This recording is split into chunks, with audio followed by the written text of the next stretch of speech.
Bismillahirrahmanirrahim. Maka malaikat maut turun ke sini.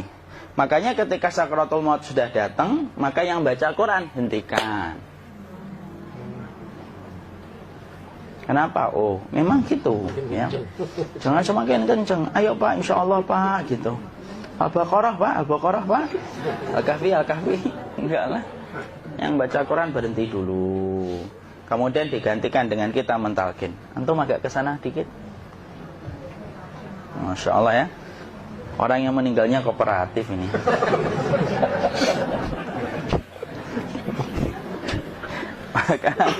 maka agak ke sini ya. Maka disunahkan kita untuk mentalkinnya. Nanti ketika mentalkin jangan terlalu sering, jangan terlalu membebani. Jangan terlalu sering itu la ilaha illallah, la ilaha illallah. Tidak gitulah.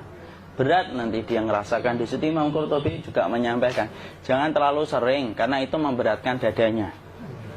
Jadi ketika mentalkin, saya sampaikan, boleh diganti atau enggak Ustadz? Enggak lah, talkin itu ibadah. Ibadah itu tauqifiyah. Tauqifiyah itu enggak usah diganti.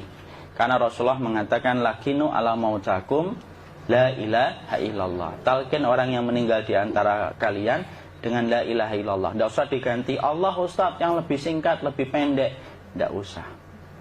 Subhanallah Ustadz, enggak usah. Kenapa? Karena talqin sudah ditetapkan ucapannya oleh Nabi, begitulah kita mencontohnya.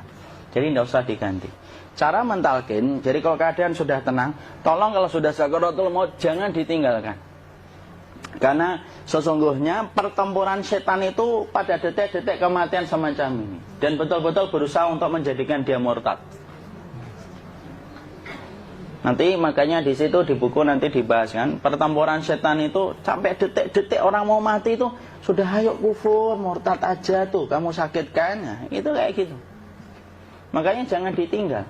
Capek gitu kok nggak meninggal gitu ya. Udah gantian mas. Dan jangan kemudian meninggalkannya. Mangkat dulu gitu. Enggak lah, janganlah. Terus ditampingi terus.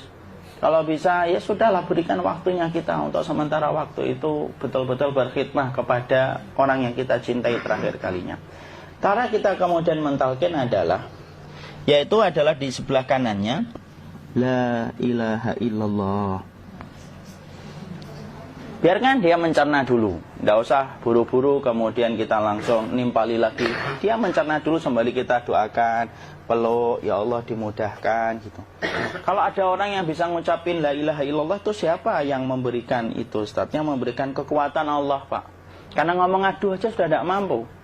Makanya Allah berfirman dalam surat Ibrahim, yusabbitullahu alladhina amanu bil qawli tsabit fil hayatid dunya wa fil akhirah. Allah teguhkan perkataan orang yang beriman dalam kehidupan dunia dan akhirat. Dunia itu ya ketika menjelang kematiannya. Makanya dia bisa ngomong la ilaha illallah. Sebenarnya ngomong aduh aja udah gak mampu. Kalau bisa ngomong, dia pasti ngomong aduhnya dulu. Tapi Allah yang menggerakkan. Ngomong la ilaha illallah. Makanya mangkana akhiru kalamihi la ilaha illallah dakhalal jannah. Barang siapa akhir kalamnya itu adalah la ilaha illallah, pasti masuk surga.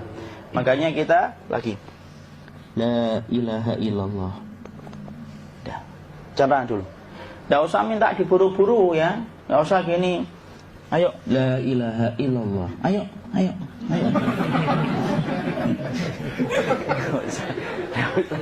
Enggak usah gitu. Ya, biarkan dia pelan-pelan gitu. Ayo tapak, ya Allah capek saya Pak. Enggak usah gitu. Ya ucapkan la ilaha illallah. Kemudian dia mencerna. Lalu kalau dia sudah mengatakan, untuk mengatakan la ilaha illallah. Nah, kalau sudah mengatakan la ilaha illallah, berarti sudah. Tidak usah ditalkin lagi, tidak usah.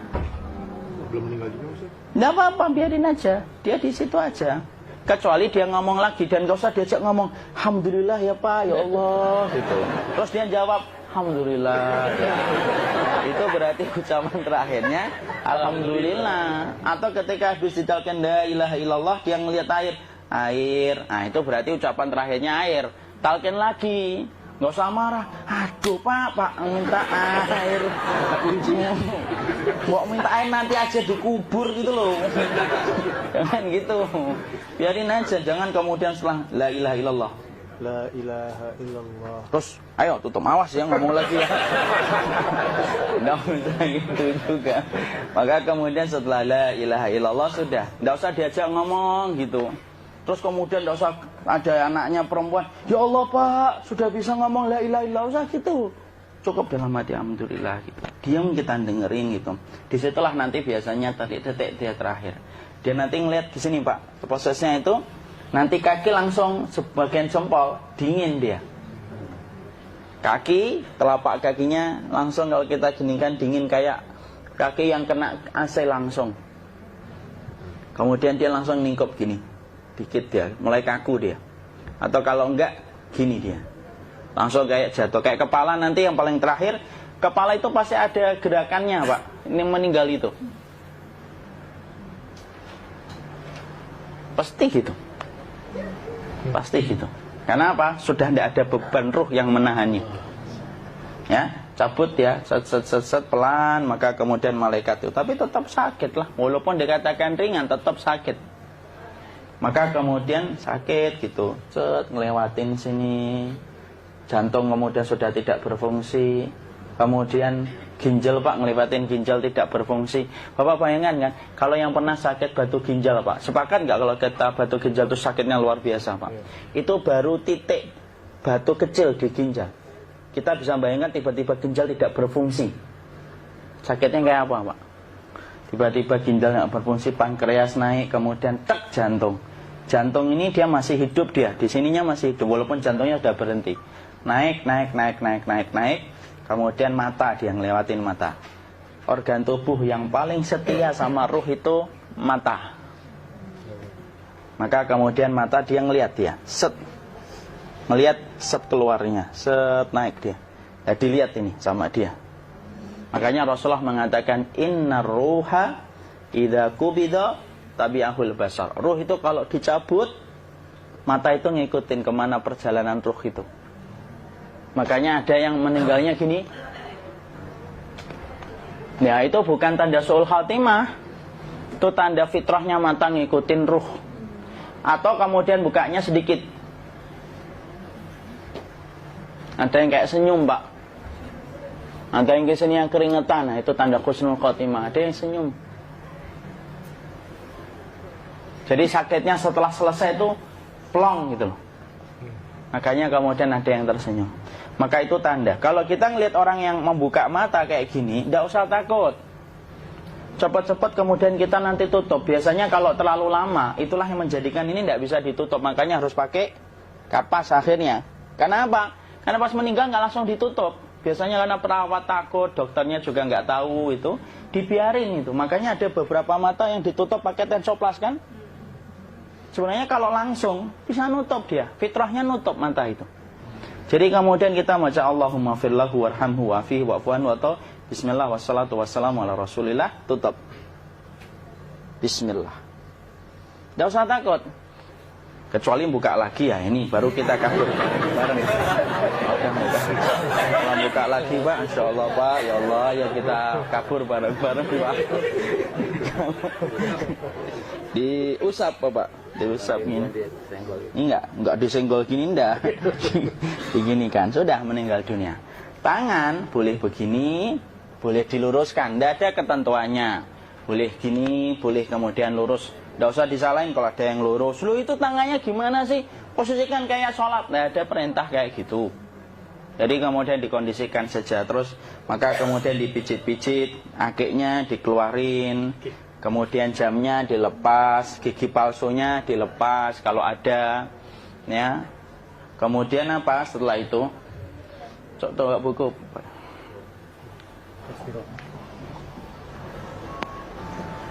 Kemudian kalau bisa awal-awal, kemudian taruh buku atau sesuatu yang agak berat di perutnya ketika baru meninggal dunia. Kenapa kemudian ditaruh kayak gini? Bukan apa-apa, supaya membantu sisa-sisa pencernaan dia untuk keluar. Nanti Pak, biasanya kalau kita taruh agak yang berat gini, atau kemudian kita gini-gini kan, ini udah makan belum Maki? Udah makan belum makan kok udah gede ya? Maka pencet-pencet kayak gini biasanya nanti ketika dimandikan, nah pas dimandikan diginikan saja. Nah ini dia sudah keluar di belakang, dia gini. Terus nanti keluar dia. Nah ini keluar langsung di belakangnya. Dan memperlakukan orang kalau sudah meninggal dunia itu yang lembut gitu. Kenapa? Inna kasra admil mayyiti kakasri admil hayyi. Mematahkan tulangnya ketika orang sudah meninggal dunia itu lebih dia rasakan sakit ketika mati daripada ketika masih hidup. Tuh Islam itu sampai sama orang mukmin itu kalau sudah meninggal aja sampai selembut itu. Kok hidup kasar itu kebangetan dia jadi orang itu.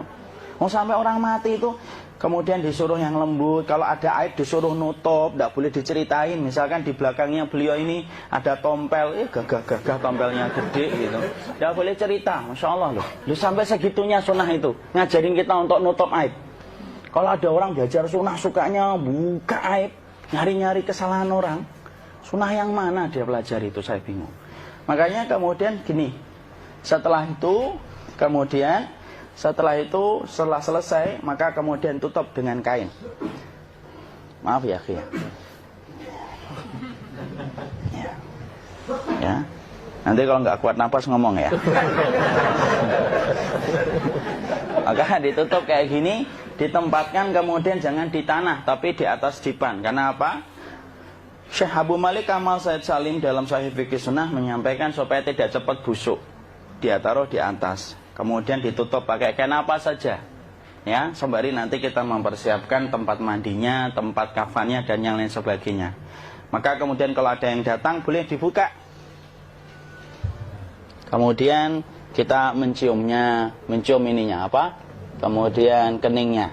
Kemudian kita berdoa, nutup lagi kayak Rasulullah ditutup. Kemudian yang datang terakhir itu salah satunya Abu Bakar.